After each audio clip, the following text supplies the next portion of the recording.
The Irish arrived with dreams in their pockets and Atlantic winds at their backs.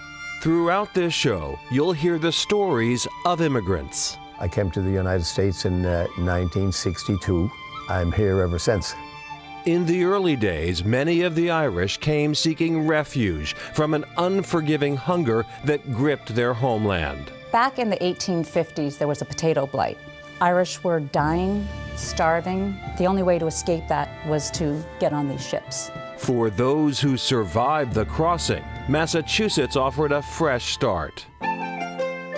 Many followed the coastline south of Boston, finding a home along the rocky beaches of the South Shore. Scituate looks not at all unlike some of the coast of Ireland, certainly the west coast of Ireland, a rocky, rugged shoreline. Today, the South Shore Irish Heritage Trail traces that journey, connecting 9 towns from Weymouth to Plymouth. Is the trail designed to sort of tell that story of the immigrant experience for the Irish? It's not a linear narrative, if you will, but it's an experiential narrative where you can learn about different people of note who helped create or build this area. We meet board member Patrice May at one of the stops along the trail, the Maritime Museum in Cohasset. Set inside a historic building adorned with treasures from the sea is the story of 1849, the brig St. John. An exhibit that presents a haunting reminder of the perilous journey Irish immigrants faced. They were supposed to land on the 7th, and a big storm blew up. Captain Oliver, he found himself near Grampus Ledge, which is a really scary, rock-laden area right outside Cohasset Harbor. What ended up happening is they couldn't withstand the gales. They were within a mile of shore. They could see the shore, but the boat fell apart. The museum honors the memory of the 99 souls who were lost with artifacts that bring their story into a stark reality.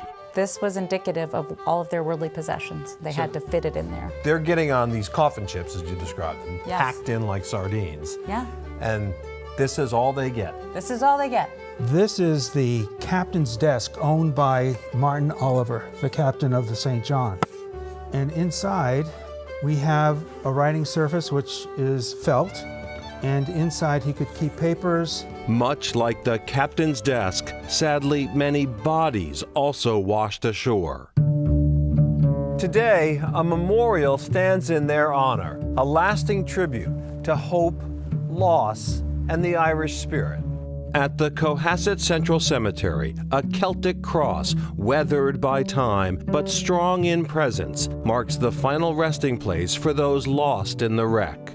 And a newly placed bench invites visitors to sit, reflect, and honor the lives that ended before they had a chance to begin anew. Just down the coast, that immigrant story continues in Scituate, a town so rich in heritage, nearly half of its residents trace their roots back to the Emerald Isle.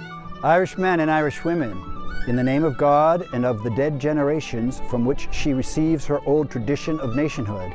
Here, another monument stands. It's the site of the monument to the Easter Rising of 1916. Not for a shipwreck, but honoring a fight for independence. This monument is a testament to sort of the bravery of the Irish rising leaders and their struggle for freedom in Ireland. Irish resilience in Scituate wasn't just about politics, it was about survival.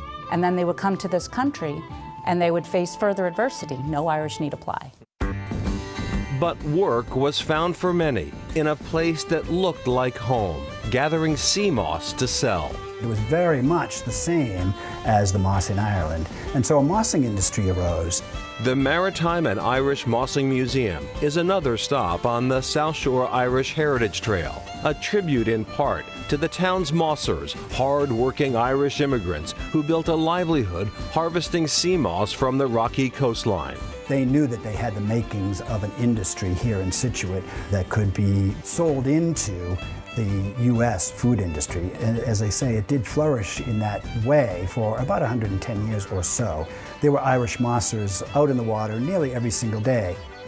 During the drive from town to town along the trail, there is no shortage of pubs, Irish flags, and signage. And once you land in Hingham, you'll spot an art gallery with Irish sheep and a goat in the front yard. But more on that later. The idea of being able to explore some sites of importance to Irish Americans, it really sort of reaffirms that kinship between the two countries. And back to the Irish mossing industry. Former longtime Chronicle anchor Peter McKeegan worked in the Scituate mossing industry back in the 1950s. He certainly did. He was a teenager at the time, and the local mossers were invited to sign, as you just saw, the wall at the Mossing Museum, and Peter did that. Good for him. Great job, Peter. Back to the Brig St. John. The captain did survive. He did stay around and cooperate with the investigation, but he did eventually move back to Ireland.